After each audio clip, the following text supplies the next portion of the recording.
রাধিকার এক হাতে breast pump, অন্য হাতে মদের গ্লাস। হাস্যোজ্জ্বল মুখে দাঁড়িয়ে আছেন সিক্রেট গেমস তারকা রাধিকা আপ্তে। এক হাত দিয়ে ব্রেস্ট পাম্পিং করছেন, অন্য হাতে মদের গ্লাস। ইনস্টাগ্রামে পোস্ট করা একটি ছবিতে এমন লুকে দেখা যায় সদ্য মা হওয়া ৩৯ বছরের রাধিকাকে। ইন্ডিয়ান টুডে জানিয়েছে, গত ১৬ই ফেব্রুয়ারি যুক্তরাজ্যের লন্ডনের রয়্যাল ফেস্টিভ্যালে বসেছিল ইন্ডিয়া টুডে জানিয়েছে গত ১৬ই ফেব্রুয়ারি যুক্তরাজ্যের লন্ডনে রয়্যাল ফেস্টিভ্যালে বসেছিল ৭৮তম British Academy of Film and Television Arts অ্যাওয়ার্ডের আসর। এর লাল গালিচায় হাঁটেন রাধিকা। এই অভিনেত্রীর কন্যার বয়স মাত্র ২ মাস ৫ দিন। জাঁকজমক এই অনুষ্ঠানের ফাঁকে বাথরুমে গিয়ে ছোট্ট কন্যার জন্য খাবারের ব্যবস্থাও করেন এই অভিনেত্রী। রাধিকা ছবিটি ইনস্টাগ্রামে পোস্ট করে লেখেন, নাতাশাকে ধন্যবাদ, কারণ তার জন্য বাফটা অ্যাওয়ার্ডসে যোগ দেওয়া সম্ভব হয়েছে।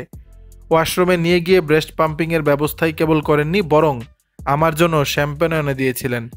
নতুন মা হওয়া এবং কাজ করা যেমন কঠিন, তেমনি এই সময়ে যত্ন নেওয়া এবং সংবেদনশীলতা আমাদের চলচ্চিত্র শিল্পে বিরল এবং প্রশংসিত। সন্তানের প্রতি মা হিসেবে রাধিকার যত্ন, দায়িত্ববোধ দেখে নেটিজেনদের অনেকে প্রশংসা করছেন, আবার তার হাতে শ্যাম্পেনের গ্লাস দেখে সমালোচনা করছেন। পাশাপাশি বাথরুমে গিয়ে ব্রেস্ট পাম্পিং করার কারণে বাফটার আয়োজকদের নিয়েও প্রশ্ন তুলেছেন, কারণ এত বড় একটি অনুষ্ঠানে ব্রেস্ট ফিডিং জোন নেই। লন্ডনে নাচ শিখতে গিয়ে ২০১১ সালে ব্রিটিশ ভায়োলিন বাদক ও সঙ্গীতজ্ঞ বেনেডিক্ট টেলরের সঙ্গে রাধিকার পরিচয় হয়। ২০১২ সালে বিয়ে করেন। বিয়ের ১২ বছর পর বাবা মা হন এই দম্পতি। দর্শক, বিষয়টি নিয়ে আপনাদের মতামত জানাবেন নিচের কমেন্ট বক্সে।